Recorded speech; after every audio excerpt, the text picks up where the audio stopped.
जिसको जो कहना है कहने दो, अपना क्या जाता है। ये वक्त वक्त की बात है, वक्त सबका आता है। हाय गाइस, मैं सुमित आपका अपने चैनल पे बहुत बहुत स्वागत करता हूँ। मैं आपको एक बहुत छोटी सी कहानी सुनाने वाला हूँ जो कि हर किसी की लाइफ से रिलेट करेगी ही करेगी, और इससे बहुत कुछ लाइफ को बदलने के लिए आपको मिल सकता है बहुत छोटी सी कहानी से। ये कहानी एक लड़के की जो कि एक सेठ के यहाँ काम करता था और परेशान रहता था, कभी भी सेटिस्फाई नहीं रहता था, दुखी ही रहता था। वो कम पैसा कमाता था क्योंकि शाम को घर पहुँचता था, फिर किराए के मकान पे रहता था एक टूटे फूटे, वहाँ पर फिर अपने लिए 4 रोटियाँ बनाता था और खाता था। रोज़ उसके साथ में एक घटना होती थी कि वो जब भी 4 चपाती बना के रखता था उसमें से एक चपाती गायब हो जाती थी। उसने एक दिन सोचा कि आज वो देखेगा आखिर एक चपाती जाती कहाँ है। भाई वो उस दिन बैठा रहता है, एक चूहा आता है और उसकी एक चपाती को लेके जा रहा होता है। उस चूहे को पकड़ लेता है, कहता आज मैंने तुम्हें पकड़ लिया और मेरी चपाती वापस रख दो।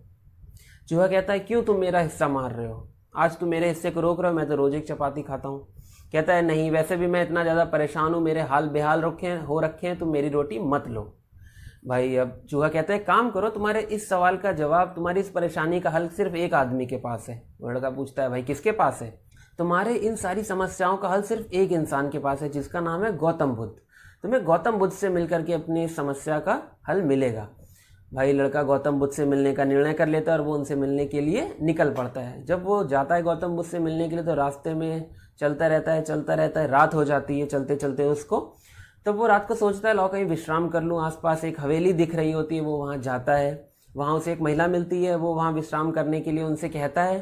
तो वो महिला कहती है ठीक है तुम यहाँ विश्राम तो कर लो, लेकिन एक बस तुम मेरा काम कर देना, जब तुम गौतम बुद्ध से मिलना तो मेरे एक सवाल का जवाब ले आना, अगर वो दे सकें तो।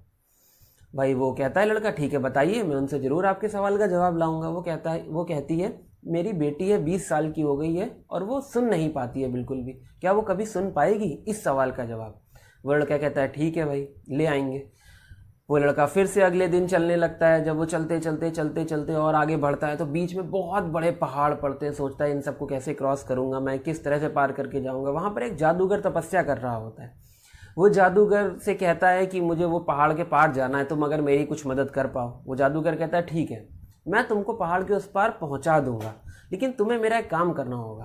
तुम गौतम बुद्ध से मिलने जा रहे हो, तुम्हें मेरे एक सवाल का जवाब उनसे लाना पड़ेगा। वो कहता है बताइए किस सवाल के आपका जवाब चाहिए। तो वो जादूगर कहता है कि मैं यहाँ हज़ारों सालों से तपस्या कर रहा हूँ, मुझे स्वर्ग की प्राप्ति नहीं हो रही है, तुम्हें पूछना है कि मुझे स्वर्ग कब मिलेगा उनसे। वो कहता है ठीक है। भाई वो जादूगर उसे अपने जादू से उन पहाड़ों को पार करवा देता है। भाई अब मैदानी क्षेत्र सब आ जाता है, वहाँ एक नदी होती है। अब भाई वो सोचता है इस नदी को पार कैसे किया जाए। वहाँ एक कछुआ मिलता है उसको। कछुआ कहता है कि मैं तुम्हारी नदी पार करने में मदद करूंगा। वो कछुए को बता देता है लड़का कि भाई उसे गौतम बुद्ध से मिलने जाना है, इसलिए उसे नदी को पार करना है। कछुआ कहता है ठीक है तुम मेरा एक काम करना, उनसे एक मेरे लिए प्रश्न का उत्तर ले आना गौतम बुद्ध से। कहता है ठीक है बताओ। वो कहता है कि मैं ड्रैगन बनना चाहता हूँ, मैं 500 सालों से यहीं पानी में घूम रहा हूँ, मैं ड्रैगन बनना चाहता हूँ। वो कहता है ठीक है। भाई कछुआ उसे नदी पार करवा देता है। गौतम बुद्ध से वो मिलता है। गौतम बुद्ध से जब मिलता है तो गौतम बुद्ध कहते हैं तुम मेरे से 3 सवालों के जवाब प्राप्त कर सकते हो। अब तुम देख लो 3 सवाल जो चाहो वो पूछ सकते हो। अब लड़का भाई धर्म संकट में फंस जाता है। कहता है एक सवाल है उस महिला का कि उसकी जो बेटी है 20 साल की वो कब सुन पाएगी। एक सवाल है उस जादूगर का जो हजारों सालों से तपस्या कर रहा है, उसे स्वर्ग की प्राप्ति नहीं हो रही है। और एक सवाल है कछुए का जो 500 साल से इस जल में है, लेकिन उसे ड्रैगन बनने का उसका जो ख्वाब है वो कब पूरा होगा। चौथा उसकी समस्या है कि उसके हाल बेहाल हैं, उसका कैसे क्या होगा। वो डिसाइड बड़ी मुश्किल से कर पाता है और वो लास्ट में यही डिसाइड कर पाता है कि वो उन तीनों के सवाल पूछेगा, क्योंकि उसकी ज़िंदगी तो चलो अपना किसी तरह कमा रहा है, खा रहा है, चल रही है। तो वो उन तीनों सवालों को गौतम बुद्ध से पूछता है। गौतम बुद्ध पहले सवाल के जवाब में कहते हैं कि जो उसकी बेटी है 20 साल की, जब उसका विवाह होगा तब वो सुनने लायक हो जाएगी, तब वो चीज़ों को सुन पाएगी। कहता है ठीक है। दूसरे सवाल के जवाब में गौतम बुद्ध कहते हैं कि जादूगर से कह दो वो अपनी छड़ी को छोड़ दे, तब उसे स्वर्ग की प्राप्ति हो जाएगी। दूसरे सवाल का भी उसे जवाब मिल जाता है। तीसरे सवाल के उत्तर में कहते हैं गौतम बुद्ध जब कछुआ अपने कवच को छोड़ देगा तो वो ड्रैगन बन जाएगा। कहता है ठीक है। वो भाई निकल पड़ता है गौतम बुद्ध के पास से। अब भाई कछुए से कहता है तुम अपने कवच को छोड़ दो तो तुम्हें ड्रैगन बनने का सुख मिल जाएगा। भाई वो अपने कवच को छोड़ता है तो खूब सारे मोती मिलते हैं। कछुआ कहता है कि अभी इनमें मोतियों का क्या करूँगा, इन सबको तुम रख लो। इन सब मोतियों को वो बालक लड़का रख लेता है। आगे बढ़ता है, जादूगर मिलता है। जादूगर से कहता है कि गौतम बुद्ध ने कहा है कि जब तुम छड़ी को छोड़ दोगे तब तुमको स्वर्ग की प्राप्ति हो जाएगी। भाई वो छड़ी को छोड़ देता है और कहता है कि अब मैं छड़ी को क्या करूँगा, इस छड़ी को भी तुम रख लो। भाई लड़का छड़ी को रख लेता है और उसको भी स्वर्ग की प्राप्ति हो जाती है। उसके बाद में लास्ट में महिला से उसकी मुलाकात होती है हवेली पे।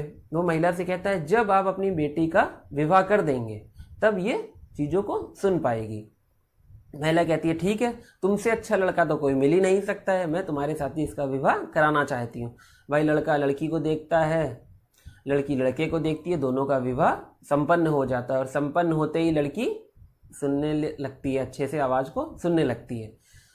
लड़के के पास में धन भी आ गया, उसे सुख की भी प्राप्त, उसे जादूगर भी बन गया, उसका विवाह भी हो गया। इसका उद्देश्य सिर्फ इतना था हमारी इस कहानी का कि बिना त्याग के कुछ भी हासिल नहीं होता है, हमें चीज़ें त्यागनी पड़ती हैं। पानी का जहाज भी किनारे पे सबसे ज़्यादा सुरक्षित होता है, लेकिन अगर उसे दूसरा किनारा पाना है तो उसे समुद्र की लहरों को झेलना पड़ता है, अपने आप को उन लहरों से टकराना पड़ता है, तब वो दूसरे किनारे पे पहुंच पाता है।